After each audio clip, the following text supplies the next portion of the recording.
إن الحمد لله نحمده ونستعينه ونستغفره ونعوذ بالله من شرور أنفسنا ومن سيئات أعمالنا من يهده الله فلا مضل له ومن يضلل فلا هادي له وأشهد أن لا إله إلا الله وحده لا شريك له وأشهد أن محمدا عبده ورسوله يا أيها الذين آمنوا اتقوا الله حق تقاته ولا تموتن إلا وأنتم مسلمون يا أيها الناس اتقوا ربكم الذي خلقكم من نفس واحدة وخلق منها زوجها وبث منهما رجالا كثيرا ونساء واتقوا الله الذي تساءلون به والأرحام إن الله كان عليكم رقيبا يا أيها الذين آمنوا اتقوا الله حق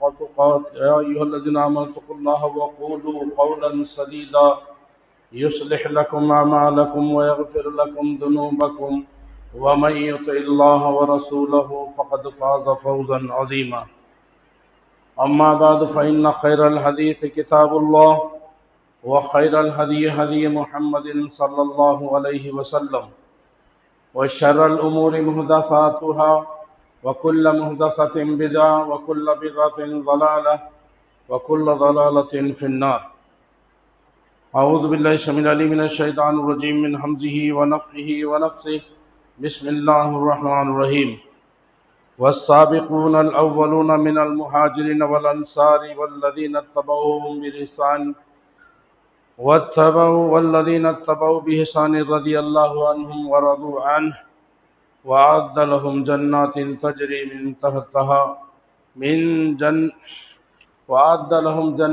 تجري تحتها الأنهار خالدين فيها أبدا ذلك الفوز العظيم. رب اشرح لي صدري ويسر لي أمري واحلل عقدة من لساني يفقهوا قولي. سبحانك لا علم لنا إلا ما علمتنا إنك أنت العليم الحكيم. تمام قسم کی تعریفات، بڑھائی، کبریائی، حمد و ستائش اس اللہ مالک الملک کے لیے لائق اور زیبا ہے جس نے جنات اور انسان کو محض اپنی بندگی اور اپنی عبادت کے لیے پیدا فرمایا. چنانچہ ارشاد ہوا وما خلقت الجن والانس الا لیعبدون، کہ ہم نے جنات اور انسان کو محض اپنی بندگی اور اپنی عبادت کے لیے پیدا فرمایا. حمد و ثنا کے بعد عرب انگنت اور بے شمار درود و سلام ہو اس ہستی اقدس و مقدس پر جن کا نام نامی اسم گرامی محمد اکرم صلی اللہ علیہ وسلم ہے. وہ ذات مبارکہ مقدسہ مطہرہ کہ رب کائنات نے جنہیں رحمت کائنات بنا کر مبعوث کیا اور جن کے ذریعے سے اہل کائنات کی ہدایت اور رہنمائی کا بندوبست فرمائے. سامعین کرام، عزیزان گرامی، محترم بھائیوں، بزرگوں اور دوستوں، جیسا کہ آج کے خطبے کا عنوان آپ حضرات کے علم میں ہے اور وہ ہے عظمت صحابہ. صحابہ کی کیا عظمت ہے، صحابہ کی کیا شان ہے اور صحابہ کا کیا مقام ہے اللہ تبارک و تعالیٰ کی نظر میں اور اللہ کے رسول صلی اللہ علیہ وسلم کی نظر میں، وہ انشاءاللہ ہم دیکھنے کی کوشش کریں گے. یہ عنوان اس لیے بھی چنا گیا کہ اس ماہ محرم کے اندر جیسے ہی محرم کا مہینہ شروع ہوتا ہے صحابہ کرام رضوان اللہ علیہم اجمعین پر طعن و تشنیع کی جاتی ہے. صحابہ کرام رضوان اللہ علیہم اجمعین کو گالیاں دی جاتی ہیں اور آپ کے شان میں برا بھلا کہا جاتا ہے، جبکہ اللہ تبارک و تعالیٰ ان سے راضی ہے. اللہ تبارک و تعالیٰ نے اپنے کلام مجید کے اندر اس بات کا اعلان کر دیا کہ صحابہ سے اللہ راضی ہے اور صحابہ اللہ سے راضی.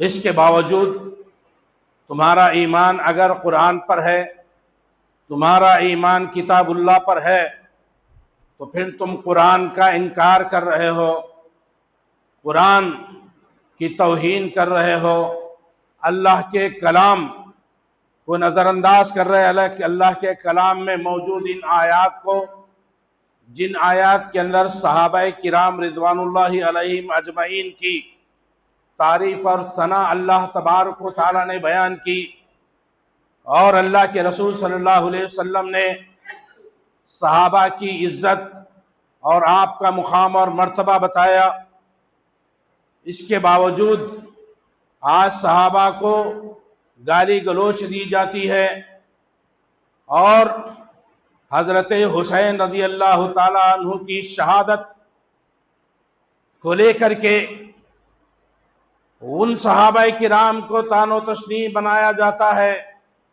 ان کو نشانہ بنایا جاتا ہے، جو حضرت حسین رضی اللہ تعالی عنہ کی شہادت سے 50 سال پہلے اس دنیا سے چلے گئے، آدھی صدی پہلے، 50 سال پہلے اس دنیا سے چلے گئے، تو ان سے حضرت حسین رضی اللہ تعالیٰ عنہ کا کیا تعلق ہے؟ نام لیتے ہو حضرت حسین رضی اللہ تعالیٰ عنہ کی شہادت کا، اور برا بھلا کہتے ہو حضرت ابو بکر صدیق کو، اور برا بھلا گالی دیتے ہو حضرت عمر فاروق کو، حضرت عثمان ذو النورین کو رضی اللہ عنہم اجمعین، اور طلحہ زبیر کو، اسی طرح سے عبد الرحمن بن عوف کو، عشرہ مبشرہ کو، بلکہ تمام صحابہ کرام کو نشانہ بنایا جاتا ہے۔ تو لہذا اس موضوع کو میں نے یہ چنا کہ ہم صحابہ سے محبت کرتے ہیں، صحابہ کی محبت ہمارے ایمان کا جز ہے، ہمارے ایمان کا حصہ ہے، اور ہمارا عقیدہ ہے جو صحابہ کرام سے محبت کرتا ہے وہ مومن ہے، جو صحابہ کرام سے بغض رکھتا ہے، کینہ کپٹ رکھتا ہے، وہ منافق ہے۔ یہ ہمارا عقیدہ ہے، اور تم ان صحابہ کرام کو برا بھلا کہتے ہو، وہ صحابہ کرام جن کی تعریف اللہ تبارک و تعالیٰ نے اپنے کلام حمید کے اندر فرمائی، ان کے فضائل بیان ہوئے، ان کا مقام اور مرتبہ بتایا گیا، اور اللہ کے رسول صلی اللہ علیہ وسلم کی احادیث میں بھی، بہت سی احادیث میں آپ صحابہ کرام کی تعریفیں سنیں گے، آپ کا اہمیت سنیں گے، آپ کی فضیلت سنیں گے۔ وہ صحابہ کرام جن کے سامنے اللہ تبارک و تعالیٰ کی وحی نازل ہوتی تھی، وہ صحابہ کرام جو وحی الہی کے سب سے پہلے مخاطب تھے، اللہ تبارک و تعالیٰ کی جو وحی آتی تھی اس کے مخاطب سب سے پہلے صحابہ کرام، وہ صحابہ کرام کو تم گالی دیتے ہو جنہوں نے ہمارے پیارے نبی حضرت محمد رسول اللہ صلی اللہ علیہ وسلم کو اپنی آنکھوں سے دیکھا اور اپنے کانوں سے ان کو سنا، تم ان کو برا بھلا کہتے ہو۔ اگر وہ صحابہ اگر غلط ہیں تو جاؤ کائنات کے اندر کوئی بھی صحیح نہیں ہو سکتا، کوئی بھی مسلمان نہیں ہو سکتا۔ صحابہ کے ایمان کے اندر تم شک اور گمان کر رہے ہو اور ان کو برا بھلا کہہ رہے ہو۔ وہ صحابہ کرام جنہوں نے رسول اللہ صلی اللہ علیہ وسلم کی ایک ایک بات کو یاد کیا اور اسے امت تک پہنچایا، ایک ایک بات، اگر یہ صحابہ کرام نہ ہوتے تو مسلمانوں اسلام کی تعلیمات ہم تک نہیں پہنچتی، ہم مسلمان نہیں ہوتے۔ آج ہم مسلمان ہو کر کے اس مسجد کے اندر بیٹھے ہیں تو یہ صحابہ کرام کا احسان ہے کہ انہوں نے ساری دنیا کے اندر پھیل کر کے اللہ کے اور اللہ کے رسول کے فرامین کو لوگوں تک پہنچایا، اپنے گھر کو چھوڑا، اپنے مال و دولت کو چھوڑا، اپنے بیوی بچوں کو چھوڑ کر کے مکہ سے مدینہ ہجرت کر کے جاتے ہیں، وہ اپنے دین کی حفاظت کرنے، اپنے ایمان کی حفاظت کرنے۔ پھر مدینے میں جب اسلام پختہ ہو گیا تو وہاں سے اللہ کے رسول صلی اللہ علیہ وسلم جب حجۃ الوداع کے موقع پر خاص صحابہ کا جمع غفیر تھا، وہ جمع غفیر سے اللہ کے رسول صلی اللہ علیہ وسلم مخاطب ہو کر کے کہتے ہیں کہ میرے صحابہ، کیا میں نے تم کو اللہ کا پیغام پہنچایا کہ نہیں؟ سب صحابہ نے ایک جد ہو کر کے کہا کہ اے اللہ کے رسول صلی اللہ علیہ وسلم، بے شک آپ نے اللہ کا پیغام ہم تک پہنچا دیا، تو تم گواہ رہنا۔ اور آسمان کی طرف اللہ کے رسول صلی اللہ علیہ وسلم نے انگلی اٹھائی اور کہا اے اللہ تو گواہ رہنا، تیرا پیغام میں نے ان تک پہنچا دیا، اللہ تو گواہ رہنا، اللہ تو گواہ رہنا۔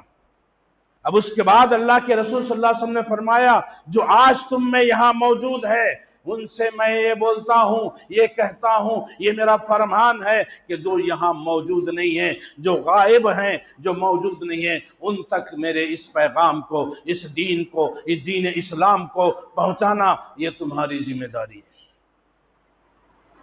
ان لوگوں تک جو یہاں آج موجود نہیں ہیں ان تک پہنچانا یہ تمہاری ذمہ داری ہے۔ اور صحابہ پھر جو ہے نکل گئے، کوئی مشرق کی طرف، کوئی مغرب کی طرف، کوئی شمال کی طرف تو کوئی جنوب کی طرف۔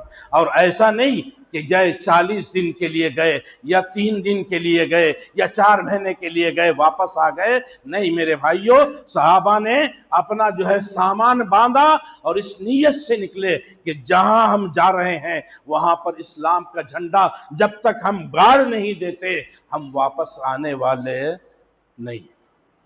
ان کی جانیں چلی گئی، وہ دوسرے مقامات پر ان کی وفات ہو گئی، لیکن واپس گھروں کو نہیں آئے۔ کئی سالوں کے بعد بعض صحابہ واپس آئے، بعض کا تو ہے پتہ نہیں، انہوں نے وہیں پر اپنا دم توڑا، دین کی دعوت دیتے ہوئے، دین کا کام، دین کا پیغام پہنچاتے پہنچاتے انہوں نے اپنی جان دے دی اس دین کے خاطر۔ وہ صحابہ کرام جنہوں نے دین اسلام کی خاطر اپنا سب کچھ حتیٰ کہ اپنی جان بھی قربان کر دی، اپنی گردنوں کو کٹایا، وہ صحابہ کرام۔ ارے ان کا احسان ہم ساری زندگی بھی عمل کریں گے، ان کا احسان ہم چکا نہیں سکتے۔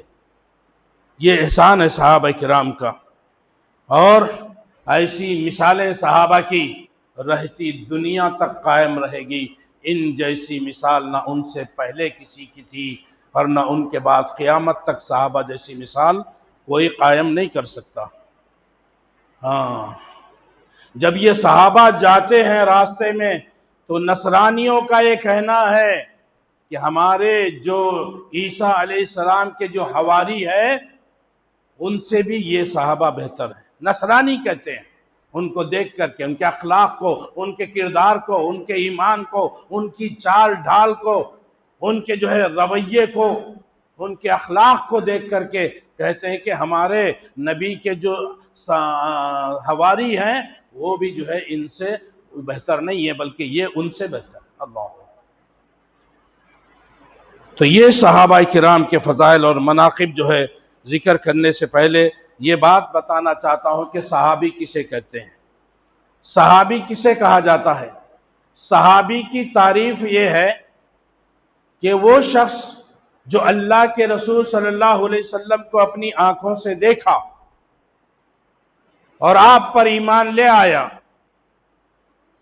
اور پھر موت تک ایمان کی حالت میں برقرار رہا اور اس کی موت ایمان کی حالت میں آئے، وہ صحابی ہے۔ اللہ کے رسول صلی اللہ علیہ وسلم کو اپنی آنکھوں سے دیکھا، ایمان بھی لایا، لیکن اس کی موت ایمان پر نہیں ہوئی۔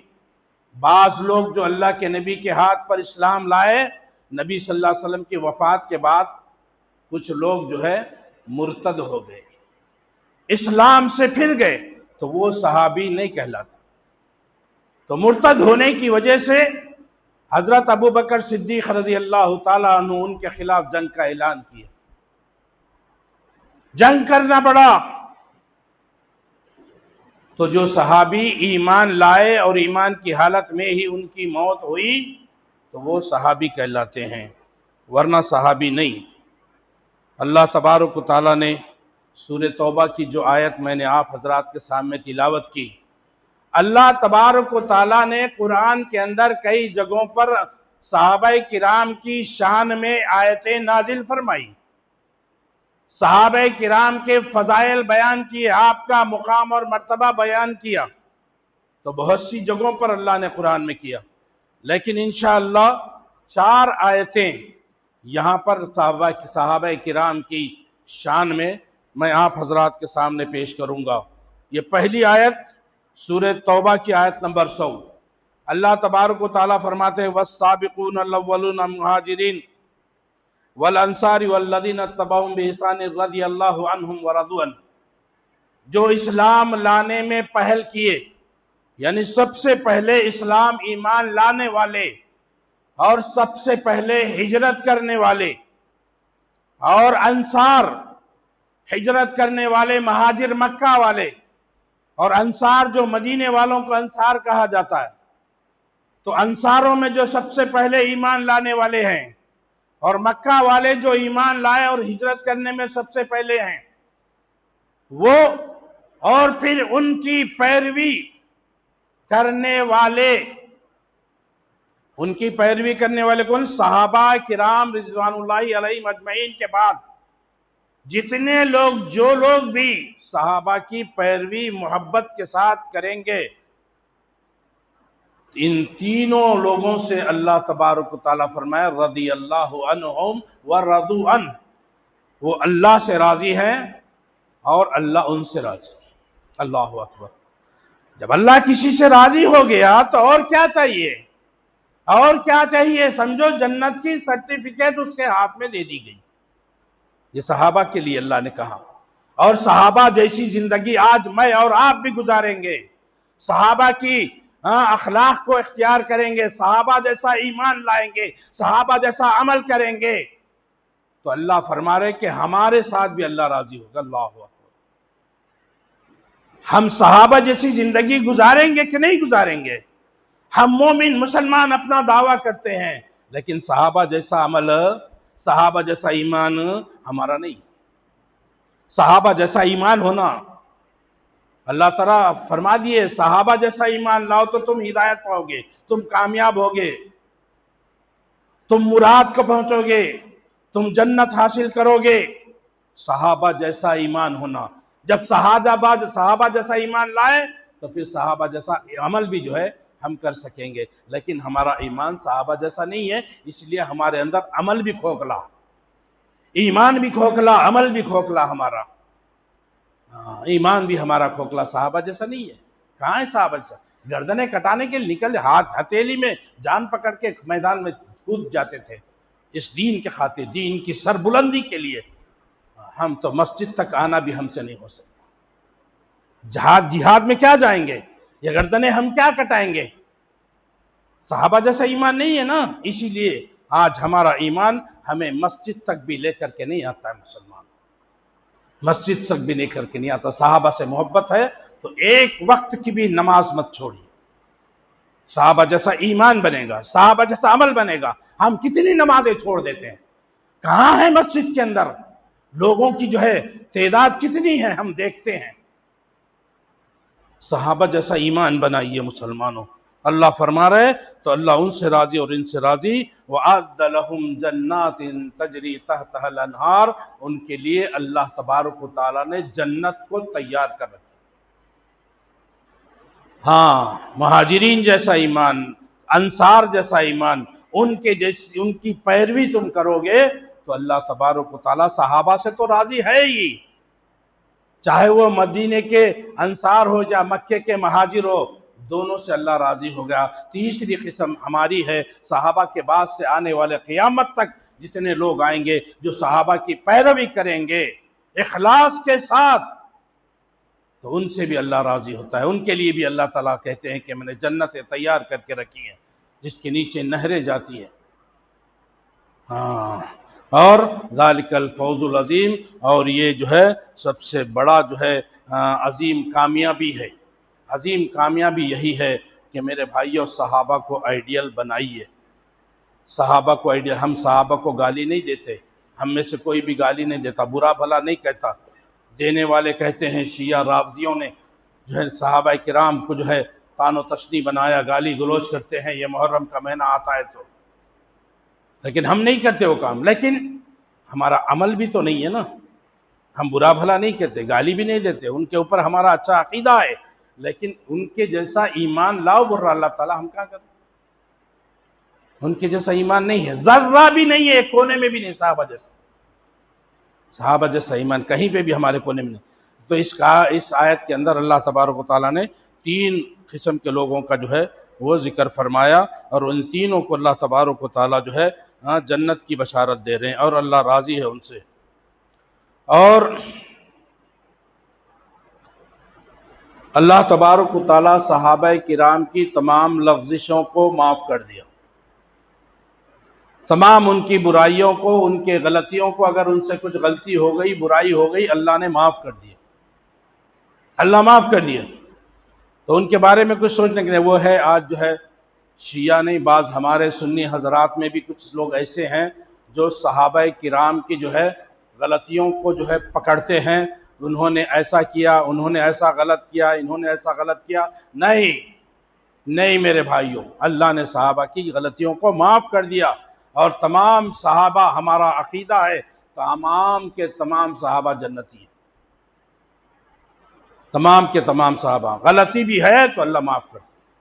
جنگ بدر کے اندر جو صحابہ شریک ہوئے، غزوہ بدر کے اندر، اللہ تبارک و تعالیٰ کہتا ہے کہ ان سے مخاطب ہو کے کہا کہ اعملوا ما شئتم، اے میرے نبی کے صحابہ، آج کے بعد تم کچھ بھی کرو میں تمہیں معاف کر دوں، آج کے بعد تم کچھ بھی کرو میں معاف کرتا ہوں، تمہاری مغفرت کر دی۔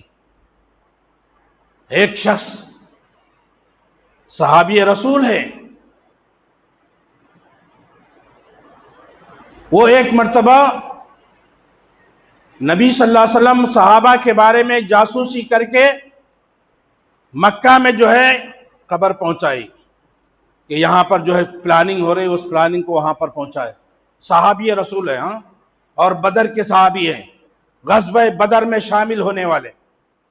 جب اللہ کے نبی کو، صحابہ کو پتا چلا اس نے جاسوسی کی ہے، تو حضرت عمر رضی اللہ تعالیٰ نے کہا، اے اللہ کے رسول صلی اللہ علیہ وسلم، مجھے اجازت دیجئے میں اس کی گردن مار دیتا ہوں، اس کی گردن مار دیتا ہوں، یہ منافق ہے۔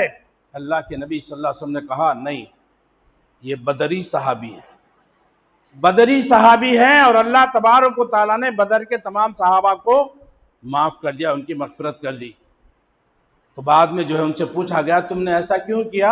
تو کہا کہ مکے کے اندر میرے گھر والے وہاں پر ہے، وہ لوگ جو ہے یہاں کا کچھ انفارمیشن دیے تو جو ہے میرے گھر والوں کے ساتھ اچھا سلوک کریں گے، اس لیے جو ہے میں نے ایسا کیا، میں دل سے ایسی بات نہیں کیا، اللہ سے میں ڈرتا ہوں۔ تو اللہ کے رسول صلی اللہ علیہ وسلم نے فرمایا کوئی بات نہیں، اللہ نے تمہارے غلطی کو معاف کر دیا۔ تو ایسے صحابہ کے غلطیوں کو معاف کر دیا گیا، اور تم اور میں آج کون ہوتے ان کی غلطیوں کو ڈھونڈنے والے؟ بولا وہ امیر معاویہ ایسے ہیں، اور فلاں صحابی ایسے ہیں، فلاں صحابی ایسے ہیں۔ نہیں میرے بھائیوں، اپنا ایمان جو ہے خراب ہو جائے گا، احتیاط کریں۔ دوسری آیت، لَقَدْ تَابَ اللَّهُ عَلَى النَّبِيِّ وَالْمُهَاجِرِينَ وَالْأَنصَارِ الَّذِينَ اتَّبَعُوهُ فِي سَاعَةِ الْعُسْرَةِ مِنْ بَعْدِ مَا كَادَ يَزِيغُ قُلُوبٌ فَرِيقٌ مِّنْهُمْ ثُمَّ تَابَ عَلَيْهِمْ إِنَّهُ بِهِمْ رَءُوفٌ رَحِيمٌ۔ یہ بھی سورہ توبہ کی آیت ہے، آیت نمبر 117۔ اس میں اللہ تبارک و تعالیٰ فرما رہے، اللہ تعالیٰ نے پیغمبر کے حال پر توجہ فرمائی، اور مہاجرین اور انصار کے حال پر بھی، جنہوں نے تنگی کے وقت پیغمبر کا ساتھ دیا۔ اللہ کے نبی صلی اللہ علیہ وسلم کے حال پر بھی اللہ نے توجہ فرمائی، اور نبی صلی اللہ علیہ وسلم کے ساتھ جو صحابہ کرام تھے ان کے حال پر بھی توجہ فرمائی، جنہوں نے تنگی کے حالت میں نبی کا ساتھ دیا، تنگی کے حالت میں۔ اس کے بعد کہ ان میں سے ایک گروہ کے دلوں میں کچھ تزلزل ہو چکا تھا، پھر اللہ نے ان کے حال پر توجہ فرمائی۔ بلا شبہ اللہ تعالیٰ ان سب پر بہت شفیق اور مہربان ہے۔ اس آیت میں اللہ تبارک و تعالیٰ نے خاص طور پر ان مہاجرین اور انصار کی تعریف فرمائی، مہاجرین کی اور انصار کی تعریف فرمائی، جنہوں نے تنگی کے وقت پیغمبر صلی اللہ علیہ وسلم کا ساتھ دیا۔ یہاں پر تنگی کا وقت مطلب غزوہ تبوک کے لیے جب نکلے تو وہاں پر جو ہے کھانے کی تنگی ہوئی، پینے کے لیے پانی بھی نہیں تھا۔ تو ایسی حالت میں بھی صحابہ کرام صبر کر کے اللہ کے نبی صلی اللہ علیہ وسلم کا ساتھ دیا، وہ پیچھے نہیں ہٹے۔ پیاس سے گردنیں جھکی جا رہی تھی، پیاس کا بڑا برا حال تھا، بھوک کا بڑا پیاسا حال تھا، بڑا ہی برا حال تھا، لیکن وہ ہٹے نہیں۔ غزوے کے لیے جو سفر میں جا رہے تھے واپس نہیں آئے، جم کے ٹھہرے ہوئے تھے۔ وہ لوگ اپنے اونٹ کو جو ہے ذبح کرتے اور اس کا گوشت کھاتے۔ سواری کے لیے اونٹ ضروری ہے، لیکن بھوک کی حالت ایسی ہے کہ جو ہے سواری انشاءاللہ پیدل جائیں گے، لیکن کھانا اگر نہیں کھائیں گے تو ہم مر سکتے ہیں۔ اس لیے بعض لوگوں نے اونٹ ذبح کر کے وہ صحابہ میں تقسیم کیا۔ اس کے بعد اور پرابلم زیادہ بڑھ گیا، اور بھوک کی پیاس کی شدت ہو گئی، بھوک کی شدت ہو گئی۔ صحابہ نے عرض کیا، یا اللہ کے رسول صلی اللہ علیہ وسلم، آپ ہم سب کو اونٹ قربان کرنے کی اجازت دیجیے۔ اونٹ ہم ذبح کریں گے اور ہم سب اپنی بھوک کو مٹائیں گے، اور اس کو جو ہے ہمیں ذخیرہ بنا کر کے آگے چلیں گے۔ اللہ کے رسول صلی اللہ علیہ وسلم نے اجازت دے دی۔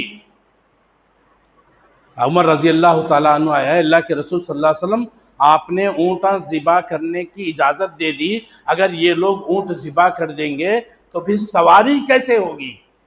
سواری ختم ہو جائیں گے، سواریاں لوگوں کے ختم ہو جائیں گے اور ہمیں سفر کرنا مشکل ہوگا۔ تو فرمایا کہ ایسا کریں، ابو بکر صدیق رضی اللہ تعالیٰ عنہ غالباً انہوں نے کہا، اللہ کے رسول صلی اللہ علیہ وسلم، آپ کی دعا اللہ تبارک و تعالیٰ قبول کرتا ہے، آپ ہمارے لیے برکت کی دعا کریں۔ اللہ کے رسول صلی اللہ علیہ وسلم دعا کرے۔ حضرت عمر رضی اللہ تعالیٰ نے کہا، اے اللہ کے رسول صلی اللہ علیہ وسلم، سب کو یہ اس بات کا حکم دے دیجئے کہ جس کے پاس جو کچھ ہے وہ لا کر کے یہاں جمع کر دے، اور اس کے بعد آپ اس پر برکت کی دعا کریں، تو انشاءاللہ اللہ آپ کی دعا میں برکت عطا فرمائے گا، آپ کی دعا قبول کرے گا۔ تو اللہ کے رسول صلی اللہ علیہ وسلم نے کہا، ٹھیک ہے، چادر بچھا دیے اور کہا کہ سب کے پاس جس کے پاس جو ہے وہ لے کر کے آؤ، جس کے پاس جو ہے وہ لے کر کے آؤ۔ 32,000 کا لشکر تھا، 32,000 کا لشکر، سب نے اپنے پاس جو بھی ہے لا کر کے ڈالا۔ کسی کے پاس ایک مٹھی جو ہے لا کر کے ڈال دیا، کسی کے پاس ایک مٹھی جو ہے اناج ہے وہ لا کر کے ڈال دیا، کسی کے پاس ایک مٹھی کھجور ہے وہ لا کر کے ڈال دیا۔ جس کے پاس جتنا ہے تھوڑا سا مال جمع ہو گیا۔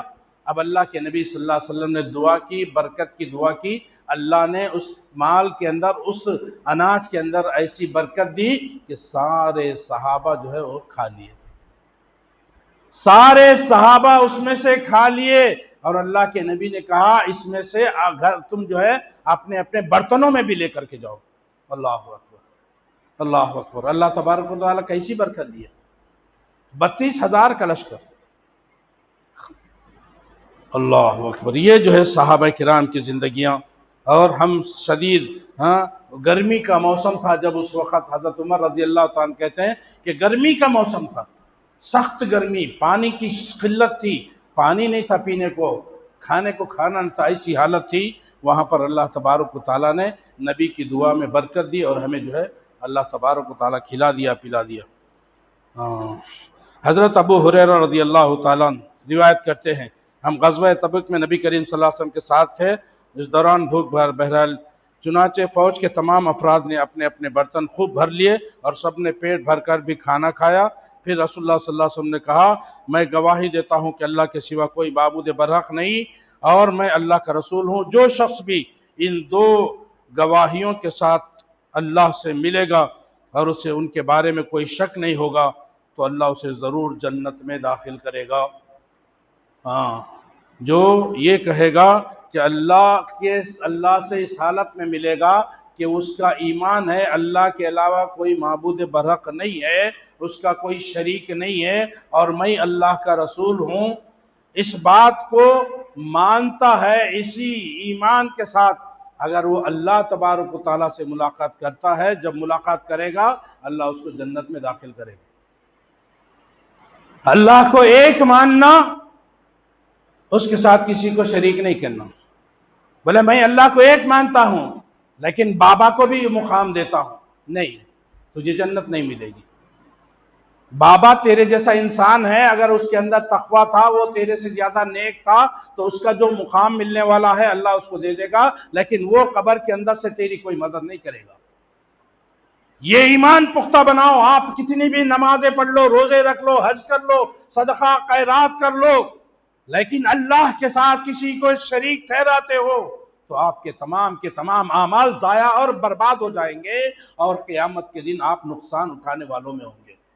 شرک سے بچنا مسلمانوں، ان الشرک لظلم عظیم، شرک سب سے بڑا ظلم، اللہ شرک کو معاف نہیں کرتے، تو شرک سے جو ہے اپنے آپ کو بچانا یہ ضروری ہے۔ تو محترم بھائیوں، بزرگوں اور دوستو، اللہ تبارک و تعالیٰ کا تیسرا فرمان، تیسری آیت میں آپ حضرات کے سامنے رکھتا ہوں۔ اللہ فرما رہے ہیں قُلِ الْحَمْدُ لِلَّهِ وَسَلَامٌ عَلَىٰ عِبَادِهِ الَّذِينَ اصْطَفَىٰ، آپ کہہ دیجئے تمام تعریفیں اللہ ہی کے لیے ہیں اور اس کے ان بندوں پر سلام ہے جنہیں اس نے چن لیا۔ اللہ اکبر، یہ بھی صحابہ کرام کے بارے میں، اللہ کے ان بندوں پر اللہ تبارک و تعالیٰ کا سلام ہے، اللہ سلام بھیج رہا ان کے اوپر۔ کس کے اوپر؟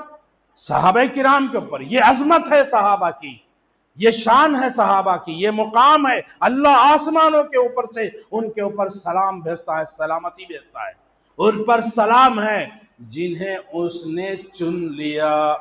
اللہ اکبر، صحابہ کو اللہ تبارک و تعالیٰ نے چن لیا۔ سارے انسانوں کے اندر اللہ تبارک و تعالیٰ نے نبوت دینے کے لیے، رسالت کے لیے اللہ کے رسول صلی اللہ علیہ وسلم کو دل کو پرکھا، دل کو دیکھا، اور اللہ کے رسول صلی اللہ علیہ وسلم کو رسالت عطا فرما دی۔ اب پھر لوگوں کے اندر صحابہ کے دلوں کو دیکھا، دیکھ کر کے صحابہ کو چنا، یہ میرے نبی کے صحابی ہوں گے، یہ صحابی ہوں گے، یہ صحابی ہوں گے، چن کر کے اپنے نبی کی صحبت کے لیے اللہ تبارک و تعالیٰ نے چن لیا۔ اس سے بڑا مقام اور کیا ہونا چاہیے کہ جن کو اللہ تبارک و تعالیٰ خود چن لے رہا ہے۔ اور اللہ تبارک و تعالیٰ نے صحابہ کرام سے امتحان لیا، بہت سے امتحان لیے۔ اولئک الذین امتحن الذین قلوبہم للتقوی، ان کے تقوی کے لیے، ان کا تقوی کیسا ہے اللہ نے پرکھا، ان کو آزمائشوں میں ڈالا، اور وہ آزمائشوں میں پورے اترے صحابہ کرام۔ وہی صحابی جو ہے اللہ کی آزمائش سے پیچھے نہیں ہٹا، اترا، اس میں کامیابی حاصل کی، وہ صحابہ کرام جس نے ان کا امتحان لیا۔ آج ہمارا امتحان اللہ لیتا تو میرے بھائیوں ہمارے اندر سے اسلامی چلے جاتا۔ یہ اللہ کا احسان ہے، اللہ ہمارے سے امتحان نہیں لے رہا ہے کیونکہ ہمارا ایمان بڑا جو ہے کمزور ہے۔ یہ اللہ کا احسان ہے جو اگر امتحان لینے آیا تو ہم اسلام کے اندر باقی نہیں رہتے۔ آج اللہ کی عبادت کے سامنے ہم نے دکان کو اہمیت دی، میری دکان، میری دکان، میری دکان، دکان کے پیچھے لگا ہوا ہے، نمازوں کی فکر نہیں ہے، نوکری کرنے والا اپنی نوکری کی فکر میں ہے، نمازوں کی فکر نہیں، مزدوری کرنے والا مزدوری میں مبتلا ہے، نماز کے لیے وقت نہیں۔ اگر امتحان لیتا اللہ تعالیٰ تو ہم کہاں رہتے، ہمارا ایمان کھسک جاتا۔ وہ صحابہ سے اللہ تبارک و تعالیٰ نے امتحان لیا اور ان کو چن لیا، امتحان لیا، امتحان میں کامیاب ہو گئے، اسی لیے اللہ ان سے راضی ہوا۔ ہم سے اللہ کہاں راضی ہوتا، ہم سے کہاں راضی ہوتا ہے؟ ہم تو خالی ڈھونگ چرچاتے ہیں اسلام کا، میں مسلمان ہوں، میرا دادا مسلمان، میرا نانا مسلمان، میرا باپ مسلمان، میں مسلمان کے گھر میں پیدا ہوا، میں مسلمان۔ مسجد سے لگے ہوئے رہتے لوگ، نماز کو نہیں آتے، مسجد سے لگ کر کے ہیں، نماز کو نہیں آتے۔ کہاں ہے تیرا ایمان؟ تو کہاں کا مسلمان؟ مسجد کی اذان سب سے پہلے تیرے کانوں میں پڑتی ہے لیکن تو مسجد میں نظر نہیں آتا۔ دور سے لوگ آتے ہیں، نماز پڑھتے ہیں۔ کہاں ہے ایمان؟ کس قسم کا ایمان ہے ہمارا مسلمانوں؟ ہم مسجد کے پڑوسی، مسجد کے قریب ہیں۔ اللہ نے کہا میرے پڑوسی کہاں ہے؟ کل قیامت کے دن پکارے گا، میرے پڑوسی کہاں ہے؟ اور پڑوسی کون؟ مسجد کے قریب اطراف و اکناف میں رہنے والے، یہ اللہ کے پڑوسی۔ یہ بڑی قسمت کی بات ہے۔ اللہ اپنا پڑوسی بول رہا، ہم تو وہ پڑوسی کیوں ہم قبول ہی نہیں کرتے؟ بولا نہیں چاہیے اللہ تیری پڑوسی، تیری پڑوسی نہیں چاہیے، نہیں آتے ہم مسجد میں۔ مجھے 100 روپے کمانا ہے، مجھے 500 روپے کمانا ہے، میں آج کماؤں گا تو میرے بیوی بچوں کو کھلاؤں گا۔ ارے کماؤ، کمانے سے نہیں روکتا اسلام، لیکن دین کو چھوڑ کے کمانا، تمہارا وہ کمانا بھی تمہارے لیے جو ہے عذاب کا ذریعہ ہو جائے گا، وہ کمانا بھی تمہارے لیے برا ہو جائے گا۔ کہتے ہیں میری بیوی بچے، میری بیوی بچے، قیامت کے دن بیوی بچے نہیں آئیں گے، ماں باپ نہیں آئیں گے، بھائی بہن نہیں آئیں گے، تیرے عمل تیرا ساتھ رہے گا، تیرے ساتھ رہے گا۔ اللہ اکبر۔ تو اللہ تبارک و تعالیٰ نے ان کو چن لیا۔ یہ صحابہ کی بڑی عظمت اور ان کی شان ہے کہ اللہ تبارک و تعالیٰ نے ان کو چن لیا۔ اور چوتھی آیت سورہ فتح کی آخری آیت، محمد الرسول اللہ والذین معه اشداء علی الکفار رحماء بینہم تراہم رکعا سجدا یبتغون فضلا من اللہ ورضوانا سیماہم فی وجوہہم من اثر السجود۔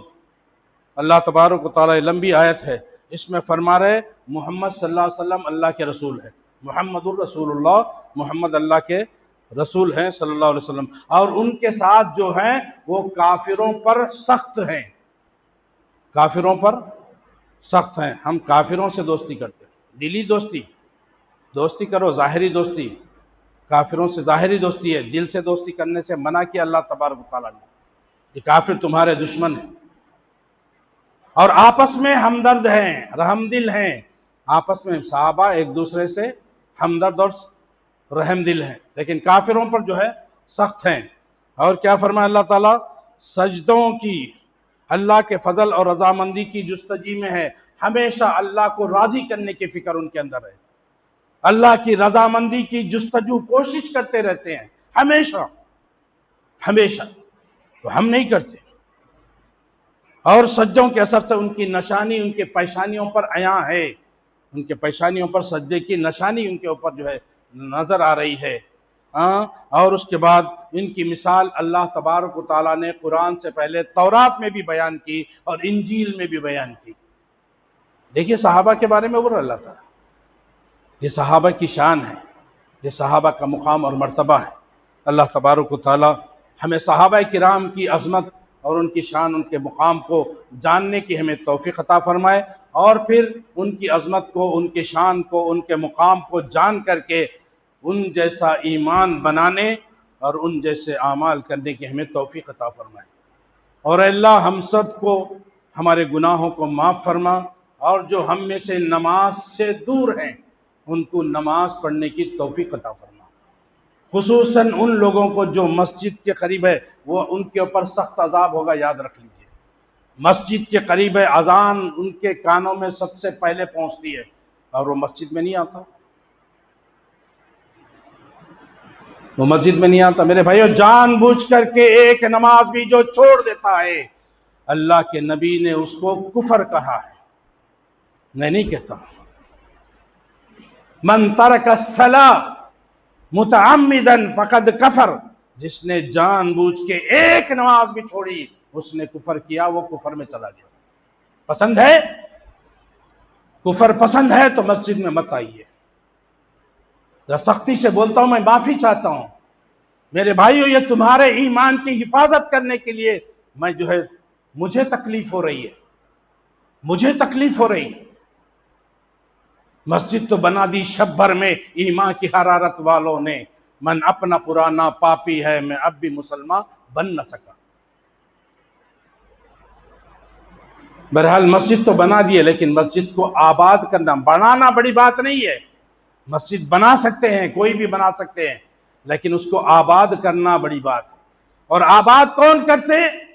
مسجد کے جس بستی میں جس محلے میں مسجد ہے اس محلے کے لوگوں کی ذمہ داری ہے اس مسجد کو آباد کرنا۔ آباد کرنے کا معنی کیا ہے؟ اس مسجد میں نماز پڑھنے کے لیے زیادہ سے زیادہ لوگ، سارے لوگ، اس کالونی کے اندر جتنے بھی مسلمان ہیں وہ سب کی ذمہ داری ہے اس مسجد میں آ کر کے اس میں نماز پڑھ کے اس مسجد کو آباد کرنا۔ ورنہ میرے بھائیوں یہ مت سمجھے اللہ تبارک و تعالی ہمیں بخش دے گا، نہیں، کبھی نہ کبھی کسی نہ کسی طرح سے اللہ ہمیں عذاب میں مبتلا کر سکتا ہے۔ اللہ کے عذاب سے بچنے کی اللہ ہمیں توفیق عطا فرمائے، اللہ تیرے حکموں پہ چلنے کی توفیق عطا فرمائے۔ وآخر دعوانا الحمدللہ رب العالمین، سبحان ربک رب العزت عما یصفون وسلام علی المرسلین والحمدللہ رب العالمین۔